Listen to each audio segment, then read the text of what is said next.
Est-ce que nous pouvons donner une bonne acclamation à Dieu? Que le nom du Seigneur soit béni. Est-ce qu'on peut vraiment acclamer le Seigneur? Ah oui. Est-ce qu'on peut acclamer? On peut acclamer. Est-ce qu'on peut se tenir debout, acclamer le roi? Acclamer le roi. Acclamer le roi. Que le nom du Seigneur soit béni. Je veux dire merci au pasteur et à maman Solange pour cet amour. Vous savez que nos amitiés, nos fraternités ne sont plus à démontrer. Nous étions au pays il y a quelques mois, je lui disais que non, je viens en Belgique, je viens prêcher dans ton église. Il me regarde et commence à sourire. C'est comme lui-même, il vient de dire que c'est dans la chambre. Et hier, je lui ai rappelé aussi une chose, que vous êtes avantageux. Nous, comme on ne connaît pas l'Europe, on te donne le visa, tu cherches à tout prix à venir, même avec ton propre billet. Même quand tu dis qu'il faut te reposer. Mais c'est à ce moment-là, venez, vous nous prenez. Mais vous, pour venir, il faut qu'on paye les billets. Est-ce qu'on peut acclamer le Seigneur? Merci. Je viens de voir un couple ami. Le pasteur va me permettre vraiment de les citer. Il s'agit de Serge et Dora, nos amis de l'ancienne date. On a pleuré ensemble, on a joué ensemble, on a mangé ensemble. Si vous pouvez vous tenir debout, Dora et Serge, je suis vraiment honoré de votre présence et que Dieu vraiment vous bénisse. Qu'il vous bénisse encore. Merci. Ce matin, j'ai un message d'encouragement, d'interpellation. Tout ce que vous voulez, mais c'est un message. Dites à ton voisin, fais pour moi d'abord. Regarde-le parce qu'il t'intimide, regarde l'autre voisin. Dis-lui, fais pour moi d'abord. Bon, mais maintenant, haussons un peu la voix. 1, 2, 3. Nous sommes toujours en bas. Montons un peu. Ah. Bon, maintenant, pour qu'il entende bien, parce que Dieu entend toutes les voix. Si vous voulez parler en anglais, parlez. Si vous voulez rester en français, en allemand, en tchoulouba, dis-lui. 1, 2, 3. Maintenant, montons avec ça, dans toutes les langues maintenant.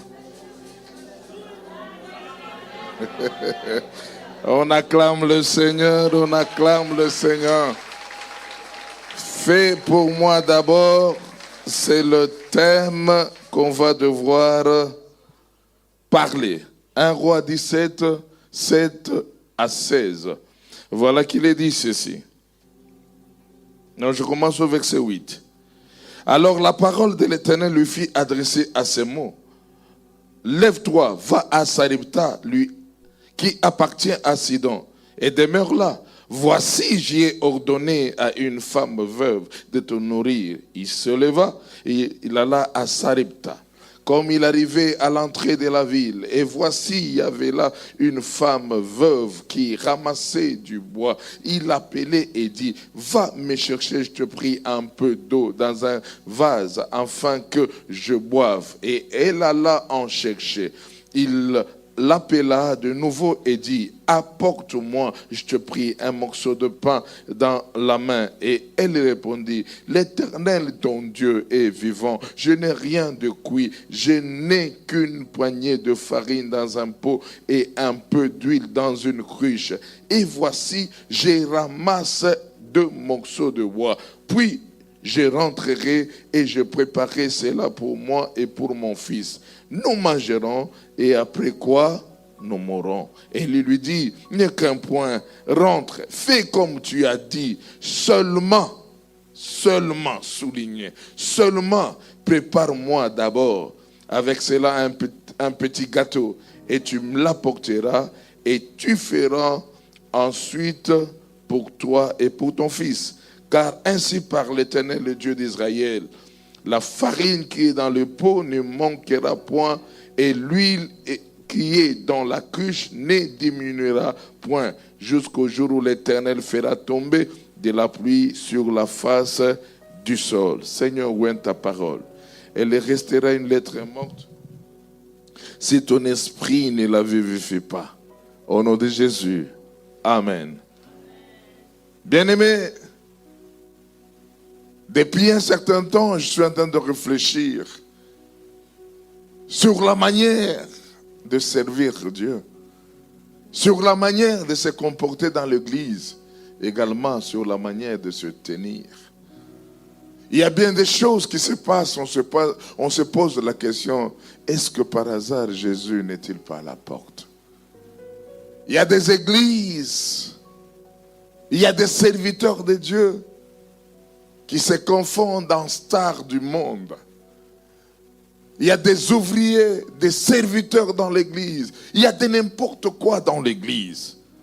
Bien-aimés, ici, le texte que nous venons de lire, la situation de cette veuve de Sarepta est vécue dans un contexte purement particulier. Le pays était en train de vivre un moment de crise. Le pays était en train de vivre un moment de souffrance. Le pays était en train de vivre un moment de sécheresse. La situation politico-religieuse était tout à fait instable et compliquée. Le pays traversait un moment de souffrance. C'est dans ce contexte que Dieu envoie un serviteur à Sarepta, une ville qui appartient à Sidon, pour être prise en charge. Bien-aimé, j'aimerais que quelqu'un me comprenne. Dans chaque situation de crise, Dieu a toujours ouvert une porte pour ceux qui sont à lui. Si vous déclarez crise devant Dieu, ce n'est pas une crise. Il y a eu crise sur la terre, mais personne ne savait que Dieu avait déjà établi le plan de la rédemption. Il y a toujours quelque chose que le Seigneur prévoit pour ses enfants et également pour vous ce matin. Nulle part les Écritures nous renseignent que Dieu avait parlé avec la veuve. Mais il dit à Élie, au verset 9 partie B, voici, j'y ai donné, j'y ai ordonné. Autrement dit, j'ai commandé à une femme veuve de te nourrir. J'ai commandé. Mais vous ne lirez nulle part que Dieu est en train de négocier avec la veuve de Sarepta. Non du tout. C'est pour dire que Dieu est au contrôle de toutes choses. Il est le maître de la situation. Il est celui qui contrôle toutes choses. Quand tu arrives à te sentir que ça ne va pas, Dieu a déjà mis en place toutes les dispositions. Le comité d'accueil est là pour te recevoir à Sarepta. Parce qu'il a décidé de te prendre en charge. Si tu es d'accord avec moi, acclame le Seigneur. Il y a des choses pour lesquelles vous êtes appelés seulement à marcher par la foi. Laissez Dieu vous prendre en charge. Il est celui qui tient le cœur du roi entre ses mains. Bien-aimés, j'aimerais nous poser la question. Qu'est-ce que la parole du prophète nous enseigne dans cette histoire? Le verset 13, quand le prophète dit, Élie lui dit, n'est qu'un point, rentre, fais comme tu as dit, seulement prépare-moi d'abord. Quelle audace! Je viens de te raconter. La situation est difficile. Je n'ai qu'une poignée. Donc, elle a déterminé, elle a expliqué tout ce qu'elle avait. Et elle donne une précision de taille. Je vais préparer, je vais manger avec mon fils. Et après avoir mangé, nous allons mourir. Et il avait déjà son agenda. Mais il a oublié que celui qui tient la vie de quelqu'un, c'est l'Éternel des armées. Il a envoyé son serviteur pour changer les données. J'aimerais dire à quelqu'un, tes données vont changer au mois d'octobre. Si tu as une autre donnée, si tu as une autre pensée, si tu crois à un avenir qui est malheureux, j'aimerais dire à quelqu'un, Dieu est en train de basculer des choses en ta faveur. Fais-moi d'abord. Indique que, il veut tout simplement dire que votre priorité n'est pas forcément celle de Dieu. Fais-moi d'abord. Aujourd'hui, quelle est notre manière de servir? La priorité de Dieu est plus importante que celle de l'homme. La parole de prophète Élie couvre une vérité importante. Autrement dit, il voulait dire à la veuve de Sarepta que si tu veux le surnaturel dans ta vie, commence d'abord à faire pour moi. Si tu veux le surnaturel, j'aimerais prier ce matin qu'une personne soit connectée au surnaturel pour que son statut change. La priorité. Aujourd'hui, beaucoup de gens ont perdu le sens de la priorité. Surtout quand il s'agit des choses de Dieu. On met les choses de Dieu maintenant au deuxième ou au troisième plan. Il y a certaines choses qui ne peuvent déclencher le surnaturel ou la gloire dans votre vie lorsque vous comprenez ce principe de la priorité que beaucoup de gens ont abandonné. On vient à l'église quand on veut. On sert quand on veut. Et surtout vous avec vos histoires de ligne. Même si tu n'es pas en ligne, tu diras au pasteur que j'étais en ligne. Je vous ai bien suivi, pasteur, j'étais en ligne. Dites à ton voisin, j'étais en ligne. Où est le ciel d'autrefois? Où la Bible nous disait à 9h déjà du soir, il se rendait au temple pour aller adorer Dieu. Pour adorer Dieu, on voit le paralytique. Je n'ai ni argent ni or, mais au nom de Jésus, lève-toi et marche. Tout devient en ligne. Les dîmes, c'est en ligne. Les suivis en ligne. Que la maternité soit aussi en ligne. Changeons des choses, bien-aimés. Il faut être veillant, bien-aimés. Il y a des choses qui ne favoriseraient jamais votre prospérité spirituelle. Quelques versions de la Bible disent, fais-le d'abord pour moi. Une autre version que j'ai aimée dit, fais-le d'abord pour moi le premier. Et ensuite, toi et ton fils, vous serez le dernier. Waouh! Fais-le d'abord le premier. Est-ce que ce matin tu es venu? Quelle est la place que tu donnes à ton Dieu? Il n'y a pas de choses qui me révoltent quand je vois les gens prendre les choses de Dieu à la légère. Non, moi je suis de ceux-là qu'on appelle quiconque croit. Je viens d'une famille sans nom, aucun repère.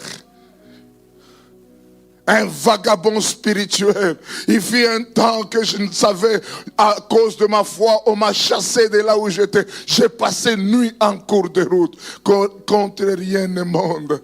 Dieu, aide-moi à te connaître comme la priorité de ma vie. Je n'ai que lui pour que ma vie change. Il n'y a pas d'autre. Je n'ai que lui. Je n'ai que lui.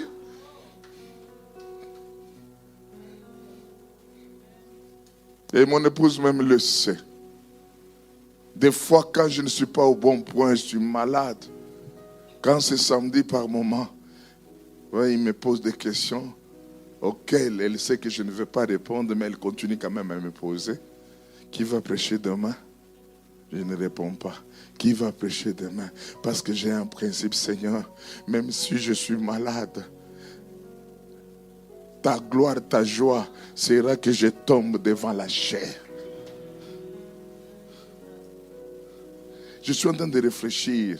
Depuis que j'ai donné ma vie au Seigneur, je ne sais pas si j'ai maintenant combien d'années, ou 28 ou 29 ans. Je ne sais pas si un dimanche j'ai raté le culte. Je ne pense pas. Matthieu 6, 33 nous dit: cherchez premièrement le royaume des cieux, se vexer et refroidi, et le reste vous sera donné par surcroît. Aujourd'hui, on cherche le surcroît, et après avoir eu le surcroît, maintenant on cherche provisoirement le royaume. Frère, tout ce que nous avons resteront. Le royaume dans toute son entièreté, dans l'aspect terrestre et dans l'aspect céleste, a besoin de nous. Sans ce royaume, nous ne sommes rien. Lorsque tu te donnes à Dieu, vous savez, nous venons de passer des moments difficiles de Covid. Je ne sais pas comment vous avez passé ici. Nous, ajouter aussi à la crise alimentaire. Vous comprenez ce que je veux dire?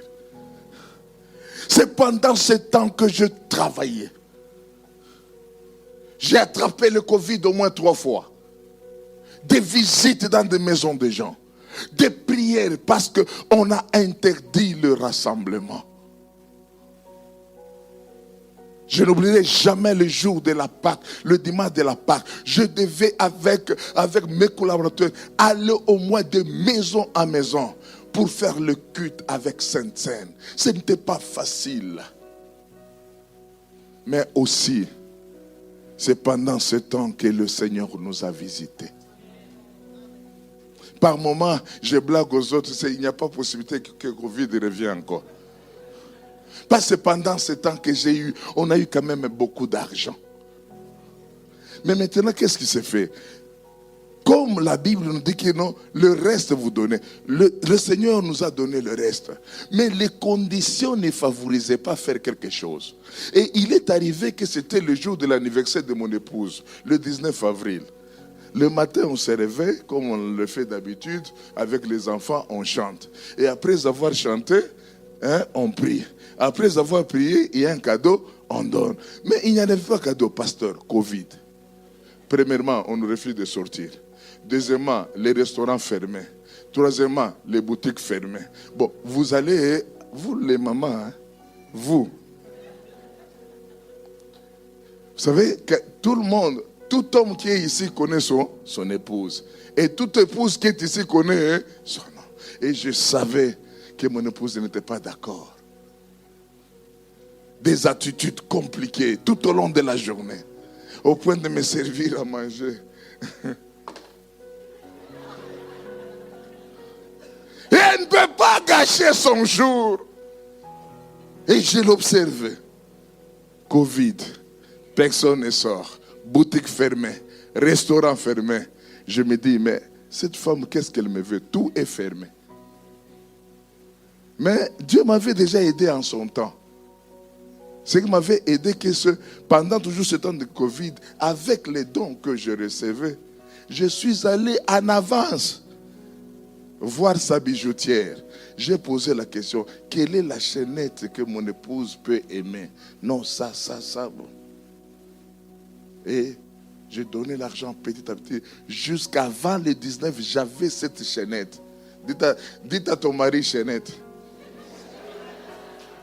Dites à ton mari, Chénette, acclamez le Seigneur. Qu'il ne puisse pas t'intimider.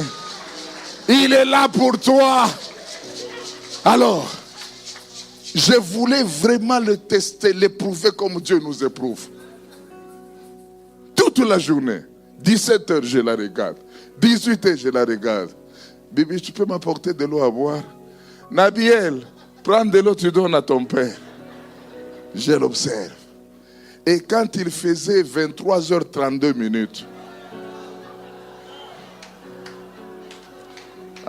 vous savez comment est-ce que Dieu agit, hein? Et il prend tout son temps.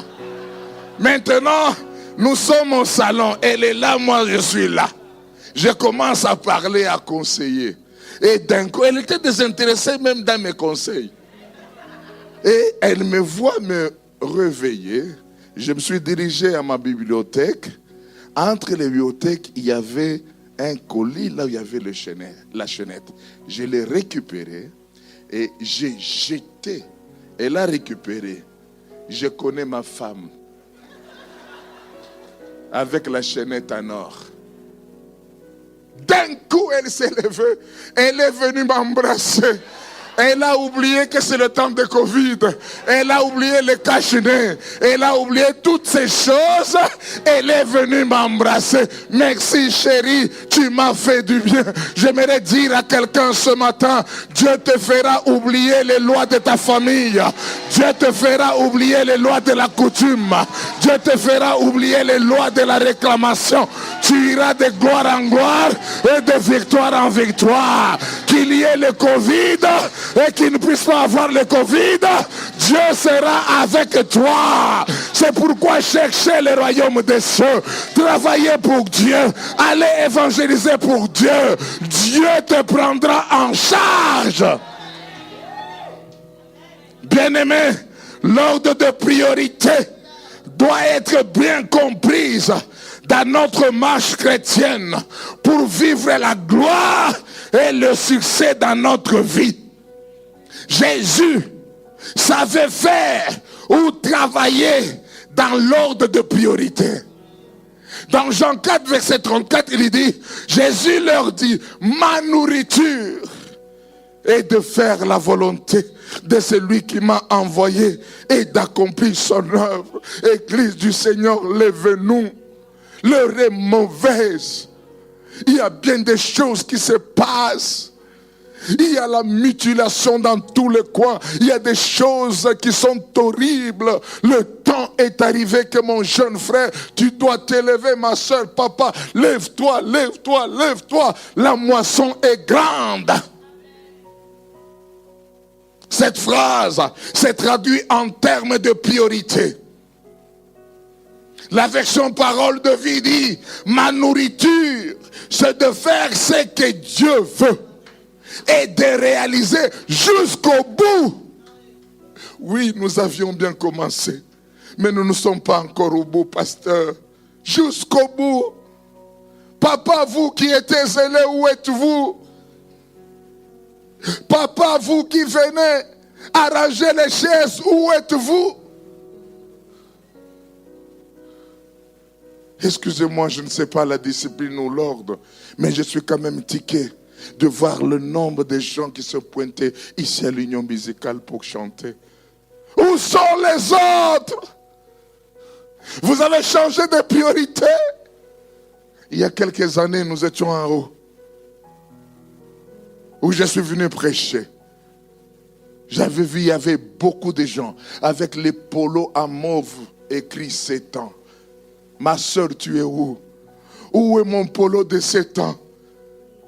Nous ne sommes pas jusqu'au bout, ma soeur. Reviens au service de Dieu. Mon frère, reviens au service de Dieu. Dieu te bénira par rapport au travail que tu fais. Combien de brebis nous rendent malades? À chaque fois, le pasteur pleure. Combien nous pleurons? Il y a des gens qui font, même cela. Je voulais traduire un co en français. Je dirais quoi? Co en français. Esprit, ça ne sonne pas bien.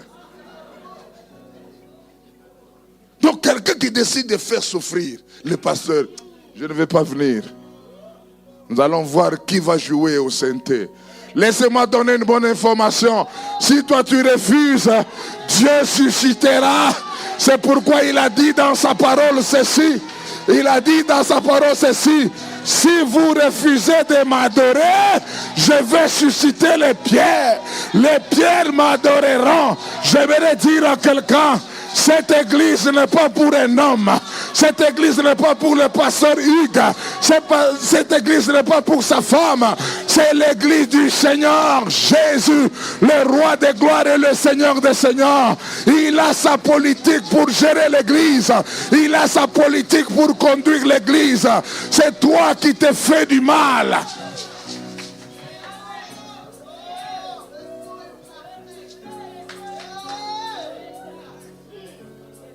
Nous venons de passer un moment très difficile.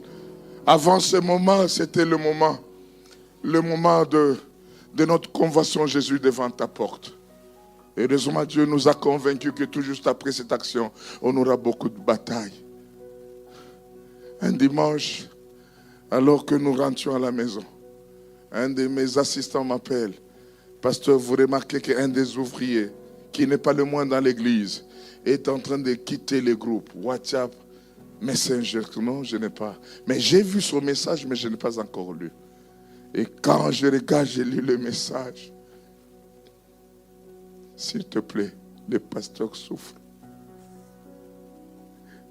Jusqu'aujourd'hui, je suis en train de chercher les causes, je n'en trouve pas. Il commence, j'ai fait autant d'années dans l'église. Aujourd'hui, je décide de quitter ce bateau. Comme si cela ne suffisait pas. Il ajoute encore une phrase. Il dit ceci. À cause de la mauvaise politique, de la gestion des hommes que tu as. Et beaucoup de gens savent. Mais moi, je ne suis pas hypocrite, je dois te le dire.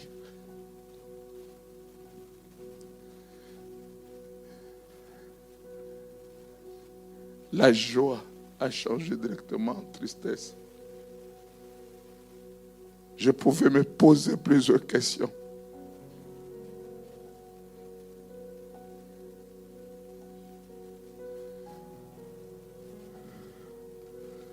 Il me revient tellement que je pense et je dis, mais Seigneur, qu'est-ce qui m'arrive? Je me trouve quelque part tellement que j'avais très mal. J'ai piqué directement une crise et pourtant, heureusement, j'étais avec le chauffeur, avec un autre frère. Il s'est précipité de m'enlever les chaussures, de m'enlever la veste, les montres, tout ça. Vous voulez m'amener à l'hôpital? Je dis, non, ne m'amène pas à l'hôpital. Mon épouse a seulement remarqué que je descendais de mon véhicule avec les chaussures à main. Débrayé. Si vous savez comment est-ce que votre pasteur souffre, je réalise la vie passée de cet homme. Pasteur, il fallait toi pour que je sois béni. J'ai vu ce jeune homme, comment est-ce qu'il a tramé dans la souffrance. Il a fait un texte pour un travail quelque part. J'ai utilisé mes relations de là où il travaille. Même si tu as droit de quitter l'église, c'est de cette manière que tu dois me faire humilier.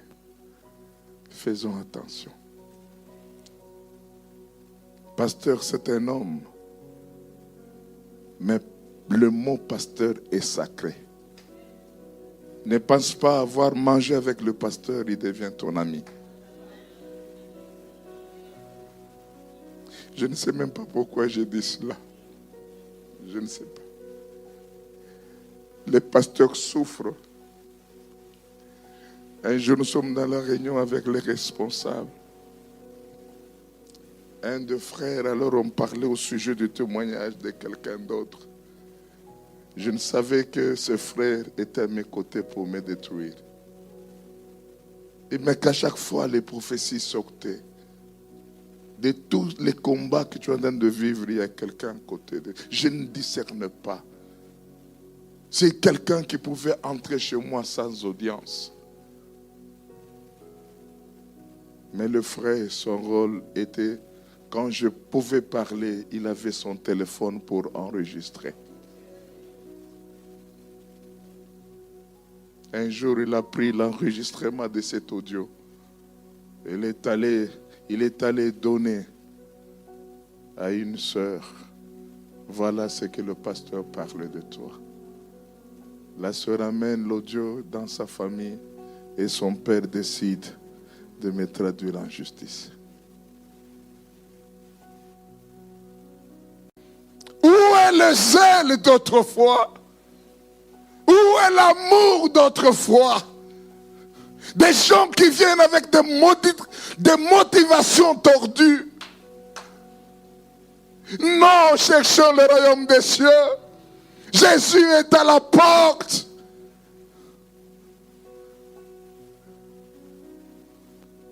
Vous savez, il y a des gens qu'on nous voit comme ça, bien habillés. Non, l'argent de l'église. Mais même si c'est l'argent de l'église, vous oubliez que la part du pasteur est dans l'église. Moi, ça fait 12 ans que je dirige l'église. Je ne prends aucun rang, je n'ai pas de salaire par rapport à ma conviction. Mais j'ai toujours essayé de mieux m'habiller pour que quelqu'un ne me dépasse pas. Vous voyez comment est-ce que vous êtes contre moi, hein? Frère, si tu n'arrives pas à lutter pour toi-même, quelqu'un ne le fera pas. Il y a des choses dans la vie, s'il faut porter, je vais porter. Là où je viens, tu ne sais pas. J'ai porté en son temps un pantalon noir. Je ne sais pas si j'ai déjà témoigné ici. J'ai porté tellement ce pantalon au point que ce pantalon est devenu vraiment transparent. Et on avait une réunion à la jeunesse. C'est moi qui étais appelé à diriger la prière. Et ce pantalon, je l'avais donné le nom d'Isaac. Je lavais ce pantalon. Le temps de porter le pantalon est déchiré par derrière. Or, la discipline qu'on avait à l'église, pour monter à la chair, il faut filer la chemise. Vous savez que la souffrance nous apprend des choses. Impossible de coudre. Mais je suis allé chercher le papier isolant de la couleur noire. J'ai collé à telle enseigne que ça pouvait apporter quand même la confusion. Le temps maintenant de monter. Pour commencer l'activité spirituelle, un ami qui était à côté, il me souffle à l'oreille, mon frère, tu étais assis sur le scotch. Au lieu d'attendre que moi j'enlève, lui il a enlevé pour moi. J'aimerais dire à quelqu'un, si tu me vois habillé, laisse-moi m'habiller. Laisse-moi m'habiller. Là où je viens, tu ne sais pas. Là où je viens, tu ne sais pas. Dieu, c'est un Dieu de miracles. Il nous prend en charge. Écoutez-moi ceci. Il a dit à Élie, je t'enverrai à Sarepta. Il y aura une femme qui te prendra en charge. Je suis en train de me demander à quelle période je me suis payé la veste. Non. J'arrive à Lubumbashi, je suis en train de faire un séminaire. Un papa qui m'appelle, pasteur, j'ai une boutique en ville, tu peux venir prier. J'arrive comme ça, que tu peux choisir. J'ai choisi jusqu'à fatiguer. Je me dis, mais monsieur papa, moi je n'ai pas tout cet argent. Je me réalise que j'avais 9 vestes sur moi. Je réalise que j'avais les habits de ma femme. Je dis, non papa, je vous ai donné gratuitement. Ici à Bruxelles, il y a quelques années, j'ai prêché dans une église. Une dame m'a suivi. Il faut suivre aussi l'exemple de ce témoignage. Hein. Bon. J'ai mal parlé. Bon. D'ailleurs, même si vous ne faites pas, à Paris, on a fait. Bon. Mais maintenant, pasteur, est-ce que vous aurez le temps? J'ai au niveau de... Je ne sais pas vos noms compliqués. Il y a des Molenbeek, il y a des Malambek, il y a je ne sais pas... Oh non, une boutique, tout cela. Quand j'arrive, je n'arrive pas comme un nécessité. Non. avec tout le charisme du monde réuni. Non, pasteur, je vois que le mauve Non, je ne préfère pas le mauve. Vous savez, avec le mauve, moi, j'aime ce qui tend vers le bleu ciel, tout cela. Et la maman, je la vois encore trop vraiment insister. Non, je ne sais pas, vous connaissez vous-même vos marques. Et quand elle insiste, moi je refuse, mais dans mon cœur je dis insiste. Dites à ton voisin, insiste. Cherchez d'abord le royaume. Le reste vous serez donné pas sur quoi. Il va vous habiller. Il va vous donner ce que vous avez besoin. Cherchez le royaume de Dieu. La borne Bruxelles. Dans Jean 9, verset 4, il est dit, il faut que je fasse, tandis qu'il est jour, les œuvres de celui qui m'a envoyé. Il faudrait que je fasse. La nuit vient où personne ne peut travailler. La priorité de Jésus était de ramener le cœur du Fils au Père. Les minutes vont vite, hein? Et s'il n'y a pas possibilité de donner les bonus, comme on m'a donné le bonus de visa. J'avais le visa d'une année. Covid, on ne savait plus entrer. Quand j'ai demandé encore le visa, au lieu de me donner une année, on m'a donné 2 ans. Bon, comme le Covid d'autrefois a manqué 2 ans, la prédication à 50 minutes, est-ce que le pasteur ne peut pas faire 50 fois 2? Acclamons le Seigneur.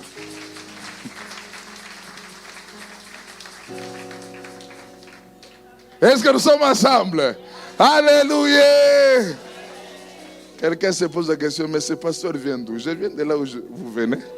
Bon, je continue. La priorité de Jésus était de ramener les cœurs de fils au Père.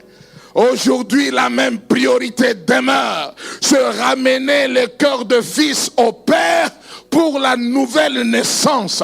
C'est pourquoi Proverbe 23, verset 26 dit, mon fils, donne-moi ton cœur et que tes yeux se plaisent dans mes voies. Donne-moi ton cœur.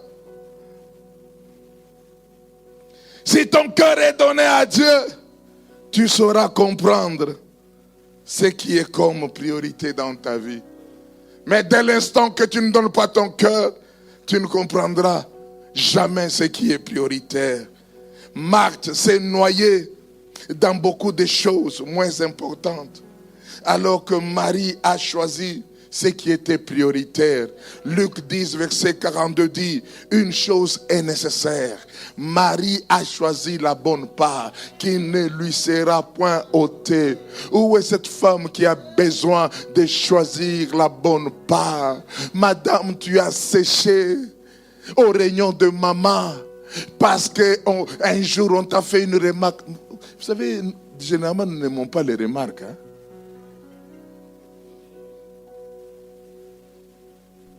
Jeune, tu as séché à la réunion de la jeunesse. Homme, tu as séché.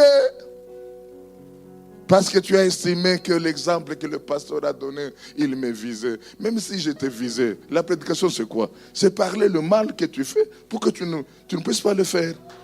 C'est ça la prédication.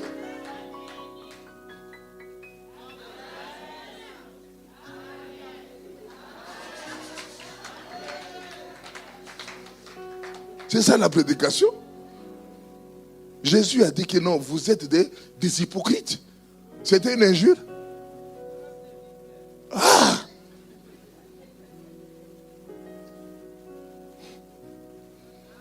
Quelqu'un se pose la question, le pasteur n'avait pas d'autre prédicateur que lui. Bon, ce n'est pas grave. Dites à ton voisin, le pasteur décide d'être maintenant gentil. Le premier point, la priorité. Votre priorité n'est pas forcément celle de Dieu. Cherchez dans ce que tu fais. Où est la priorité? La deuxième chose qui nous enseigne l'histoire ou la parole d'Élie, le prophète, c'est que la chose que tu as déclenchera la gloire dans ta vie. Il n'y a pas autre chose qui peut déclencher la gloire dans ta vie. C'est ce que tu possèdes. C'est ce que tu as en toi qui va déclencher la gloire. Dieu par moments utilise des choses viles, des choses insignifiantes ou éphémères pour éclater sa gloire. Tout dépend de la manière dont tu prendras cette parole de Dieu. La veuve n'a pas regardé ce qui est présent, mais ce qui sera futur pour elle et pour son enfant.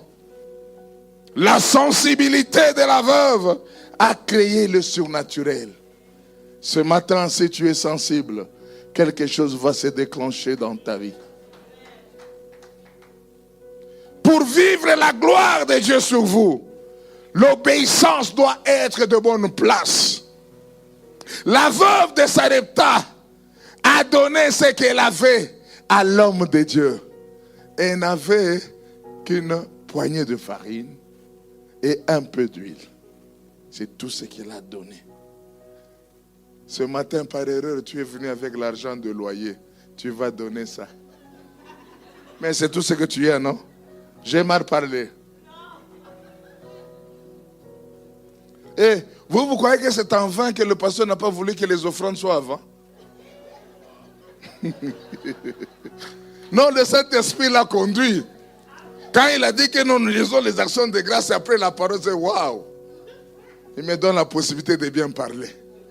Dites à ton voisin, le pasteur parle sur l'argent. Vous de là-bas, vous n'aimez pas l'argent.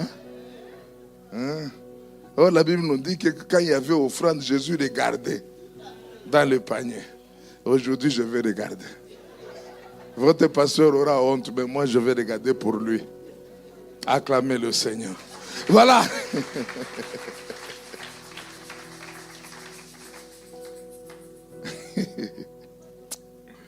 La veuve de Sarepta a donné ce qu'elle avait à l'homme de Dieu. Il y a toujours une force. Il y a toujours un pouvoir. Il y a toujours un résultat dans le donner. Tu donnes ton cœur à Dieu, il le transforme. Tu donnes du pain à Dieu, il le multiplie. Tu donnes ton temps à Dieu, il t'amène à la royauté. Tu donnes tes biens à Dieu, il les multiplie encore. Il y a toujours un pouvoir dans le donner. Il y a toujours un effet retour à tout celui qui donne sincèrement. Dites à ton voisin, effet retour. Je vais vous raconter une histoire qu'un ami pasteur m'avait racontée. Qu'il y avait une maman veuve, avait son enfant qui était malade, hospitalisé, autant de mois dans l'hôpital. Vous savez, dans les hôpitaux chez nous, je ne sais pas ici ça se passe, il y a des pasteurs qui passent pour prier dans certains cas. Il y a un pasteur qui passait pour prier pour cet enfant, pour qu'il trouve la guérison. Un jour, le pasteur s'est pointé là-bas, il voit des gens en train de pleurer tout cela et s'est rendu compte que l'enfant est décédé. Et les corps médicaux appellent ce pasteur. Pasteur, on voyait plus avec cette maman. Est-ce que tu ne sauras pas le faire comprendre que l'enfant n'est plus? Le pasteur a tenté de lui expliquer, mais on attendait toujours dans la bouche de cette maman, soit ma machine, soit mon enfant. On lui parle, soit ma machine, soit mon enfant. On prend l'enfant, on met ça sur le blancard. Ils sont en train de partir. Soit ma machine, soit... Oh, frère, viens. Viens. Oui, viens vite. On l'amène. On ne t'amène pas à la morgue, on t'amène à la résurrection. On l'amène à la morgue. Mais maintenant, c'est dérangé. Soit ma machine, ici. Je l'amène. Prêchez avec moi, non? 1, 2, 3.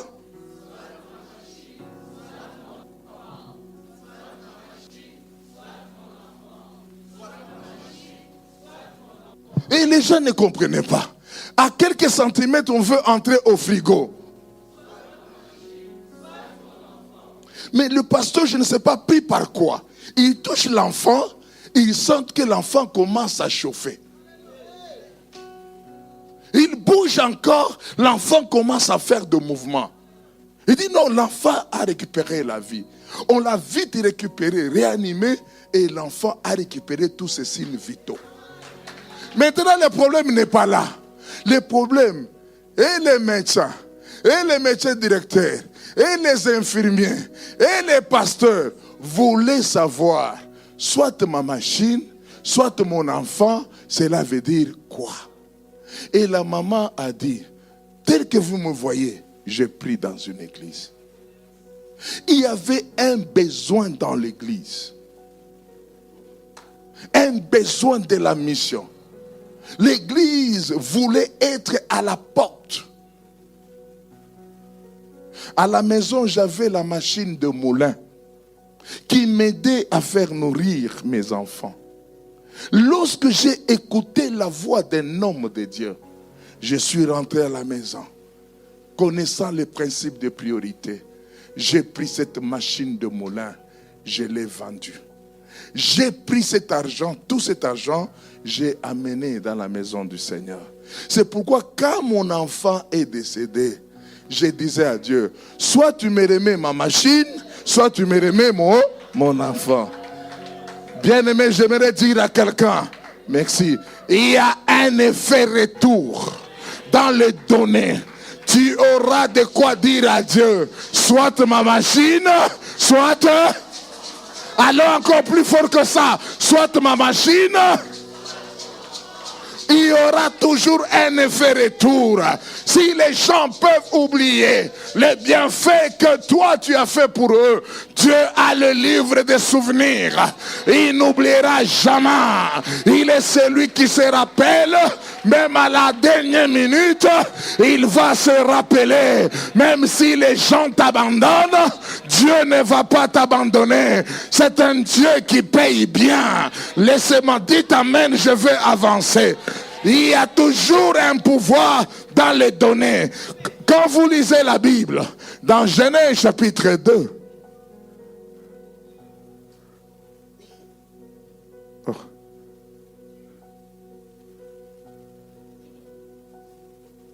le culte termine à 12h30, non? Voilà. Je dois veiller pour que je respecte le temps, sinon la prochaine fois je ne veux pas. Je n'ai rien dit. Alors, vous savez, dans l'Ancien Testament, Dieu est en train de nous enseigner des choses au sujet de la nature. Quand vous lisez Genèse 2, verset 10, il dit, un fleuve sortait d'Éden pour arroser le jardin. Et de là, il s'est divisé en 4 bras. 4 bras veut dire les sources. Et quel a été le rôle de ces sources? Le rôle de ces sources était pour éclairer et faire nourrir le jardin.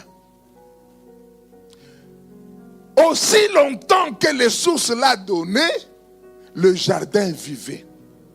Vous allez voir que le bras là, la première source s'appelait Pichon. Prophétiquement, le mot Pichon vient du mot grec qui veut dire Pichao. Pichao qui se traduit en français, qui veut dire augmentation. Tant que Pichon donnait de son nom, il augmentait. Bien-aimé, j'aimerais dire à quelqu'un, tant que tu sauras donner à Dieu, il va créer l'augmentation dans tes affaires. Il créera l'augmentation dans ta santé. Il créera l'augmentation dans le domaine de ta vie. Bien-aimés, comprenons que Christ a donné sa vie pour faire vivre l'humanité. Mais l'effet retour est qu'il a été couronné de gloire.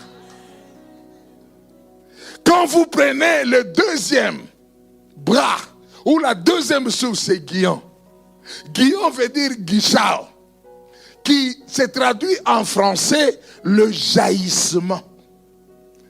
Le jaillissement permet la stabilité. Et que cette source devait continuellement jaillir sans arrêt. Et si cette source amenait de l'eau, ça créait le jaillissement. Quelqu'un a-t-il besoin de la bénédiction qui jaillit en lui? Moi, je suis le premier.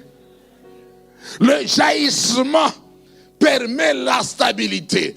J'aimerais dire à l'église, il faut activer les données pour vivre le jaillissement. C'est-à-dire, ne manquez jamais l'occasion d'exercer la libéralité à tout moment que Dieu le demande. C'est ce qui va activer le jaillissement et toutes circonstances, parce que notre Dieu est capable de faire jaillir les sources de bénédiction en toi. Il en est capable. Dieu l'a fait avec cette veuve de Sarepta. Retenons ceci, bien-aimé. C'est ce que tu possèdes entre tes mains qui te donnera ce que tu n'as pas. Je répète. C'est ce que tu possèdes ce matin-là entre tes mains. Tu possèdes quoi? Le téléphone, la montre, l'argent, les chaussures. C'est ce que tu possèdes là qui va te donner la voiture que tu n'as pas. Qui va te donner le travail que tu n'as pas. Qui va te donner le mariage que tu n'as pas. Je parlais à quelqu'un. Le troisième bras, c'est Ikedel. Ikedel, qui veut dire tigre. Ça a le sens d'accélération. Son rôle dans les données devait continuellement accélérer avec sa source pour qu'il n'y ait pas cassure ou arrêt.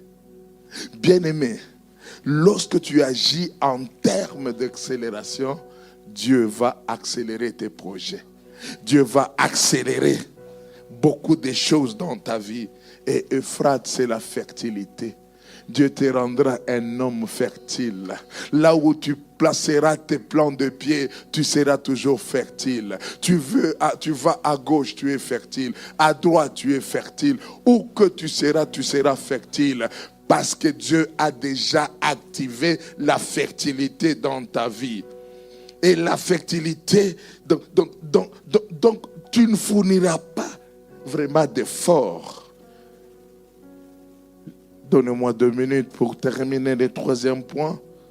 Chaque acte, quelqu'un dit dans son cœur, 2 c'est petit, prenez même 20.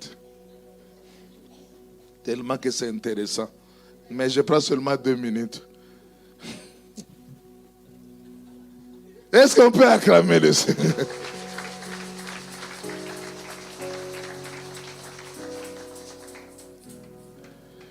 Ce que nous enseigne le prophète Élie au sujet de cette parole, la 3e chose est que chaque acte que nous posons pour Dieu nous positionne toujours. Tout le monde, même moi qui vous parle, j'ai besoin d'un nouveau positionnement. Toute personne aspire à un nouveau positionnement dans sa destinée. Un positionnement de gloire. Un positionnement de bénédiction, un positionnement de prospérité. Mais cela dépend de tout acte que vous posez à votre Dieu. Quel est l'acte que vous posez à votre Dieu? La femme de Sarepta est entrée dans sa saison de gloire, à cause de l'acte posé. Elle a été positionnée parce que pour qu'elle soit non seulement la solution pour son fils, pour qu'elle soit également la solution pour les autres. 1 Roi 17,15 dit, et pendant longtemps, elle eut de quoi manger, elle et sa famille. Bien-aimés, nous avons besoin de positionnement. Et quand on te positionne, la gloire de Dieu est sur toi. Ce positionnement n'a pas besoin d'une intervention quelconque. Ce positionnement vient de Dieu. Il y a un temps que Dieu a arrêté pour que tu puisses acquérir ce nouveau positionnement. Mais il faut toujours l'activer. L'activer par le service, l'activer par le donner, l'activer par... Il faut activer. Bien-aimés, attendez-vous à quelque chose de meilleur que le Seigneur va faire. Si Dieu te positionne, c'est pour soutenir et secourir les autres qui sont dans le besoin. Dans le nouveau positionnement ou élévation, tu ne peux jamais oublier ta source. C'est là où il y a des problèmes. Il y a des gens qui oublient la source de leur bénédiction. Il y a des gens, vous savez, il y a des gens pour lesquels nous prions. Dieu les bénit. Parce que quand il vient, pasteur, j'ai un tel dossier. Une fois le Seigneur le bénit, il disparaît comme une vapeur. Tu as oublié la source de bénédiction. Tu ne donnes plus la dîme. Tu ne donnes plus les offrandes. Bien-aimé, si le Seigneur constate cela, il va faire tarir ta source. Il va créer la sécheresse. Vous savez, j'ai réfléchi une chose. Quand vous lisez bien cette histoire, la femme, elle avait de quoi manger pour elle. On ne dit plus pour son fils, pour sa famille. Et aussi pour le serviteur Élie. Élie était qui? La source de bénédiction. Tu as oublié la source de bénédiction? Tu n'auras pas le nouveau positionnement. Dieu veut nous positionner. Vous savez, j'aime quand le temps d'élévation vient. Le temps d'élévation bouscule tout sur votre passage. Je ne sais pas ici comment ça se passe. Lorsque, je ne sais pas, le Premier ministre veut faire un décret. Nos pays, lorsque le président veut faire sortir son ordonnance, j'aime les phrases dans l'ordonnance, 2 phrases. La première phrase, toutes les dispositions antérieures contraires à cette présente sont quoi? Sont abrogées. Cela veut dire que du temps du positionnement, tout ce qui était contraire seront quoi? Seront quoi? Prêchez avec moi, seront quoi? Deuxième phrase. Cette ordonnance entre en vigueur à la date. Laissez-moi réfléchir une chose. Cela veut dire, si le président a signé ça à 1h du matin, toi tu es chez toi, tu dors. Sans que tu ne sois informé, Dieu sait que tu es ministre. Je ne me limite pas là. Lorsqu'il y a une nomination de quelqu'un élevé, qu'est-ce qui se passe? Le service, le protocole d'État appelle le responsable qui est chargé de la sécurité. Voilà, telle personne a été nommée au rang du Premier ministre. Prenez toutes les dispositions qui s'imposent pour sa sécurité. Mais ce temps-là, la personne dort toujours. On ordonne la police qui vient, qui entoure sa parcelle. Quand la police entoure la parcelle, et quand il se réveille, on l'informe qu'il y a des policiers. Lui, il a peur. Il se réveille avec le pyjama et le cinglet pour se rendre compte qu'est-ce qui se passe. Et quand maintenant le militaire ou le policier le verra, le pyjama et le cinglet n'est pas l'obstacle pour qu'on lui donne le respect. Cela veut dire, ton état n'empêchera pas que Dieu bénisse sa parole.